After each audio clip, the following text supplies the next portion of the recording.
Tidak tahan lagi, akhirnya Anwar Ibrahim tampil sendiri menyatakan mengapa Anwar Ibrahim sekarang berkawan dengan UMNO. Ini jawaban Anwar yang paling padu yang kita tunggu-tunggu. Karena ada orang kata Anwar Ibrahim ini pelik. Dulu lawan UMNO, sekarang kawan, kata Anwar Ibrahim. Jadi, kita akan lihat apa alasan Anwar tiba-tiba berkawan pula dengan UMNO. Ada yang kata karena guru dan lawan dan sebagainya. Namun itu bukan jawaban Anwar Ibrahim. Anwar Ibrahim menyatakan bahwa kerajaan yang ada sekarang ini dibentuk atas matlamat sama. Kata Anwar Ibrahim lagi, oleh kerana ada orang kata saya dulu lawan UMNO, sekarang pula berkawan dengan UMNO, ini alasan Anwar Ibrahim. Saya buat semua itu sebab apa saya berkawan dengan UMNO? Kerana Anwar Ibrahim, kata Anwar Ibrahim, pertama, kerana akur pada titah yang di-Pertuan Agong. Yang ini kita paling suka.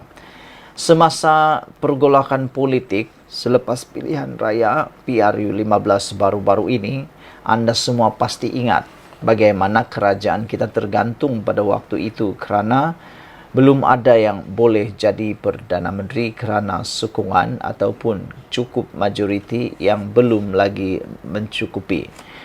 Quorum, bilangan yang ahli parlimen masih tidak mencukupi. Dan waktu itu, ketika Anwar Ibrahim menghadap yang di-Pertuan Agong bersama dengan pimpinan Perikatan Nasional, apa yang berlaku, Agong telah bertitah supaya ditubuhkan kerajaan perpaduan. Tetapi Anda pasti ingat siapa yang tak mahu menandatangani dan menolak idea daripada yang di-Pertuan Agong tersebut. Yang menyahut seruan dan keperluan pada waktu itu hanya Pakatan Harapan, iaitu Anwar Ibrahim. Anwar Ibrahim menandatangani surat tersebut dan bersetuju untuk menubuhkan kerajaan perpaduan. Jadi saudara-saudara sekalian, Anwar Ibrahim sebenarnya berkawan dengan UMNO kerana mempunyai matlamat sama. Itu pertama. Yang kedua, kerana Anwar Ibrahim akur pada titah yang di-Pertuan Agong. Itu sebabnya ada beberapa pemerhati politik menyatakan bahawa ada sifat-sifat di pemimpin yang tertentu yang kelihatan seperti derhaka. Seringkali membelakangi arahan daripada yang di-Pertuan Agong, titah yang di-Pertuan Agong. Tapi biasalah kan, nak dapat kuasa, sanggup lakukan apa saja. Anwar Ibrahim menyatakan kerajaan perpaduan yang dibentuk sekarang ini adalah atas matlamat yang sama. Anwar Ibrahim berkata kerajaan perpaduan yang dibentuk antara BN dan PH adalah disebabkan kedua-dua gabungan ini memiliki matlamat yang sama. Jelas Anwar lagi, kesepakatan itu tiada kaitan dengan habuan, menjanjikan jawatan kedua tertinggi dalam negara, atau untuk menyelamatkan kluster mahkamah dalam kalangan pimpinan UMNO. Menurut Anwar lagi, kesepakatan itu dicapai selepas kedua-dua pihak meletakkan syarat tertentu dan kemudiannya dipersetujui kedua-duanya. Orang kata pada saya, dulu lawan UMNO, sekarang kawan. Sebab apa Anwar Ibrahim berkawan seperti itu? Pertama, kerana akur pada titah yang di-Pertuan Agong menurut Anwar Ibrahim. Ada kata sebab nak bagi Ahmad Zaid Hamidi sebagai timbalan Perdana Menteri. Kata Anwar itu tidak betul.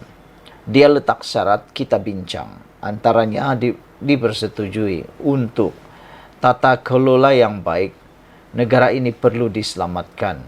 Termasuk institusi negara mesti teratur, serta menolak rasuah dan penyelewengan, kata Anwar Ibrahim ketika berucap pada Himpunan Madani Kedah di dataran Staget di sini pada malam Jumaat. Saudara, saya sangat setuju dan sukai apabila Anwar Ibrahim telah pun menyatakan Negara mesti teratur serta menolak rasuah dan penyelewengan. Hadir sama dalam acara tersebut ialah Timbalan Perdana Menteri Datuk Seri Dr. Ahmad Zahid Hamidi, Menteri Dalam Negeri Datuk Seri Saifuddin Nasution Ismail, Menteri Perdagangan Dalam Negeri dan Kos Sara Hidup Datuk Seri Salihuddin Ayub, serta Barisan Kepimpinan PH dan Barisan Nasional Kedah.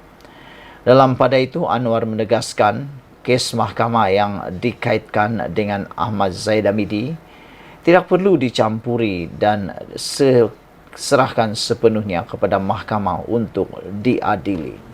Saya setuju dan sangat suka apabila Anwar Ibrahim sendiri kata, kes mahkamah yang dihadapi oleh Ahmad Zahid Hamidi itu tidak perlu dicampuri. Biar itu kerja Zahid Hamidi, itu kerja mahkamah, itu kerja daripada peguam-peguam. Jadi, untuk mencampurinya adalah amat merugikan. Sepatutnya, serahkan sepenuhnya hanya pada mahkamah untuk mengadili. Kalau sudah kesalahannya nyata, buat apa nak ditolong? Yang salah tetap salah, yang betul tetap betul. Kalau bersalah pasti takut, dan kalau mereka benar pasti takut. Takut kerana benar, takut kerana salah. Berani kerana benar, takut kerana salah. Saudara, Anwar juga menyatakan kes mahkamah biarlah mahkamah yang putuskan. Yang ada pihak nak putuskan hukuman awal, kenapa, kata Anwar. Mereka pun kluster mahkamah ramai, ada yang sokong juga, kata beliau lagi. Yang saya tahu, Ahmad Zahid amat titik beratkan dasar. Tender semua dibuat secara tegas. Inilah contoh pemimpin yang harus diraikan, kata Anwar lagi. Saudara, yang lebih menarik lagi, Anwar juga telah menyatakan sebentar tadi bahawa beliau bukan seorang yang pendendam. Seringkali sebelum ini Anwar Ibrahim dikaitkan dengan sifat pendendam kerana telah pun beberapa kali tiada kaitan dengan Anwar pun pendakwaan-pendakwaan tersebut. Tetapi ada orang yang menganggap ianya atas arahan Perdana Menteri. Anwar Ibrahim telah tegaskan bukan dia yang lakukan kerana itu adalah tanggungjawab pihak yang berkuasa. Anwar kata dia bukan muda lagi, dah 76 tahun. Kalau diberikan kudarat dan kesihatan, beliau mahu tunjukkan bahawa pimpinan Islam boleh mentadbir dengan baik dan tegakkan keadilan bagi semua rakyat. Anwar Ibrahim mengharapkan anak-anak muda membantu bawa perubahan bukan dengan kebencian tetapi dengan kasih sayang. Sekian dulu untuk kali ini. Jangan lupa tinggalkan komen anda, sila tekan butang subscribe. Kita jumpa lagi. Bye-bye.